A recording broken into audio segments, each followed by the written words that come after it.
We have another caller on the line. Okay. Good morning. Good morning. I'm very disappointed in KBOO for giving you this forum. It's not what I expect from KBOO. But rather than say a lot of vicious and unproductive and ugly things, I'll simply ask if any of you are familiar with the writings of Barbara Ehrenreich and her book Bright-Sided. I'm not sure what the question is. I'm not familiar. Are you familiar? Are you, Heather? I do know about Barbara Ehrenreich's work. I've read a bit. And what would you like to share about that, caller?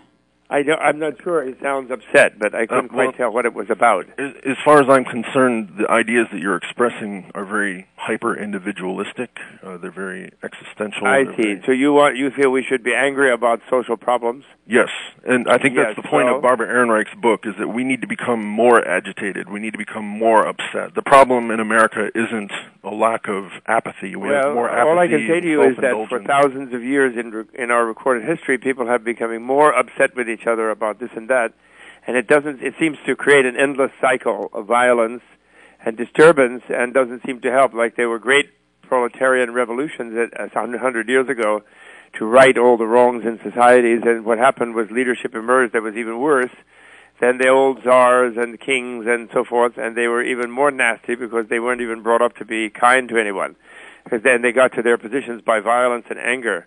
So, I mean, it's a good point, and actually there is a way of being active and being engaged and doing something about injustice and suffering and so on without anger, and being also compassionate for the people even who are doing the evil deeds, and rather than angry with them and then seeking to destroy them or something like that, which is the agitated way. So I don't know Barbara's work, but and I'm sure that she's right that we shouldn't be too complacent, but I doubt if she's advocating anger and hatred, because there are many studies, scientific studies, that prove that when people are upset in that way, what they do is ineffective because their judgment is bad, and usually it leads to violence, and violence usually makes everything worse. So that's all I can say. But you make a point, and but I could have heard your argument, and that's your point. So good. I'm not angry with you. I appreciate that. I hope you're not angry. I could have heard that idea expressed on Fox News. I could have heard the comments about the proletarian revolutions expressed on conservative talk radio. Why am I hearing this on KBOO? It's very hurtful and very disappointing. KBOO, as you may know, is a place that really is open to a diversity of voices, and of course, not everybody's going to agree with everything that's on, and so that's what we're here to do. Really, is to present that and just perspective here. So, thank you for calling in and for sharing that. Thank you, Mr. Thurman. Having spent many years in the company of the Holiness Dalai Lama, can you share with us some of the wisdom really that you've encountered over the years? The Dalai Lama thinks similar to the way I do, and he's my teacher after all, and I have learned a great deal from him.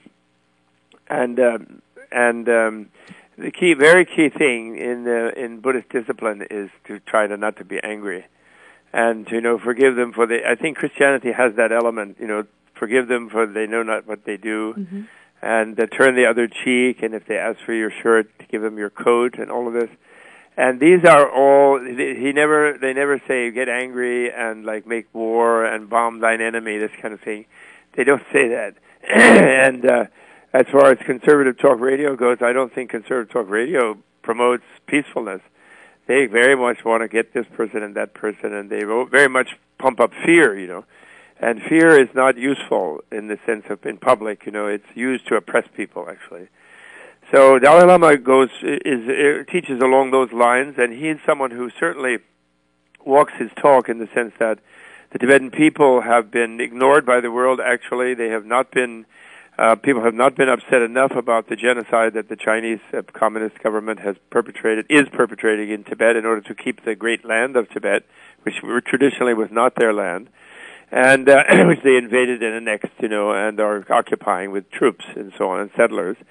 And yet he doesn't hate the Mao, and he doesn't hate the communists, and he appeals to them constantly to realize that their own self-interest is better served by being more peaceful and looking for a win-win in the situation rather than oppressing and taking away and depriving others, And so that's an amazing example to a world that is completely sunken in violence. the things that my friend who called in is probably very upset about are the great poverty here in the world, the destruction of our economy by greedy corporations, and the outsourcing of all our jobs, to sort of countries with very poor people in them. And I'm sure, and the cost of the wars, and I'm sure he's very upset about that, and I am too. And of course, but those wars are kept going by anger and fear, and there's a terrible enemy. And we don't have time to fix the roads and the bridges and the poor people and the ghettos and the neighborhoods, and to stop the unjust laws that put too many people in prison for nothing, and the bad justice system. We don't have time for that because we have these other enemies. We have to be really scared, and we have to go out and do a lot of security. So we have to have a huge army and spend trillions invading other people's countries and so on. I mean, the anger thing, when blown up, by the mass mind through the media, is genuinely destructive, and we, I think, have to learn to really try to respond peacefully to each other. I saw you recently appearing on the PBS documentary, the Buddha, a very fascinating story, and hearing your thoughts and the Dalai Lama's thoughts, and then of course the stories of and Michael Beckwith, my colleague in today's event, is very good on this, and he comes out of the Christian tradition, but he's a universalist. He doesn't exclusively, he doesn't make a division in a way that some more fundamentalist people do. And he's a wonderful teacher, actually, and he's, of course, struggled up through society in a difficult way and done very well, and helps a lot of people. So I'm very happy to be working with him later in the day. How do you suggest that people find that balance, really, between recognizing the realities of the world and doing something about it, and also then finding that inner peace? Well, the key thing that is taught, actually, there was a great master in ancient India known as Shantideva, his name, and he gave this wonderful instruction, which is that what makes us angry is when we see something happening that shouldn't be happening, or when something that we want to see happen that we think would be good for people is being frustrated or blocked.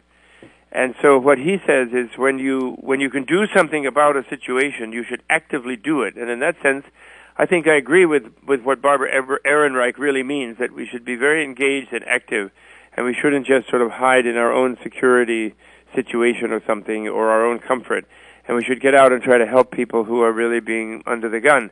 And I completely agree with her on that. But his argument is, you do it when you feel uncomfortable about what you see is happening, and you don't wait until you blow up in anger. In other words, be active before you get angry while you're still calm and your judgment is good and your sense of humor is still functioning, and that's the way to do it. And if you can't do anything about it, for it's some issue that you cannot get anything done about, then don't be angry on top of being helpless, Just think about how you can do it, pick a small corner, do something in a baby steps way, try to do something in another direction about another problem. But above all, don't let anger take you over.